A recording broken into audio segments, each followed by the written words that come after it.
বিশ্বের কাছে বাংলাদেশকে তুলে ধরতে রপ্তানি প্রক্রিয়াকরণ এলাকা কর্তৃপক্ষ বেবজার প্রতি আহ্বান জানিয়েছেন প্রধান উপদেষ্টা ডক্টর মোহাম্মদ ইউনূস, যাতে দেশের শিল্প খাতে আরও বিনিয়োগ আসতে পারে।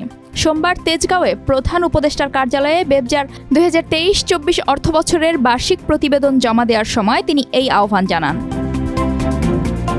প্রধান উপদেষ্টা বলেন, অর্থনৈতিক কূটনীতির জন্য একটি টিম তৈরি করুন এবং বিশ্বের কাছে বাংলাদেশকে তুলে ধরুন। এর জন্য প্রয়োজনে পররাষ্ট্র মন্ত্রণালয়ের সঙ্গে সমন্বয় করুন। বিদেশে অধ্যয়নরত বাংলাদেশি শিক্ষার্থী, বিশেষ করে যারা চীন ও জাপানে আছেন, তাদেরকে যুক্ত করে সেসব দেশের বিনিয়োগ আনা যায় কিনা সে ব্যাপারে উদ্যোগ নিতে বলেন প্রধান উপদেষ্টা। বেবজার নির্বাহী chairman major general Abul Kalam Mohammad Ziaur Rahman জানান, দেশে জুলাই গণ অভ্যুত্থান ও বৈশ্বিক রাজনৈতিক দৃশ্যপট পরিবর্তনের মধ্যেই বিনিয়োগকারীদের কাছ থেকে তারা ইতিবাচক সাড়া পাচ্ছেন। গত 3 সপ্তাহে চীনা বিনিয়োগকারীদের কাছ থেকে $135 মিলিয়ন বিনিয়োগ প্রস্তাব পেয়েছে বেবজা। নিরবচ্ছিন্ন গ্যাস ও বিদ্যুৎ সুবিধা পেলে বিনিয়োগ বাড়তে পারে বলেও জানান তিনি।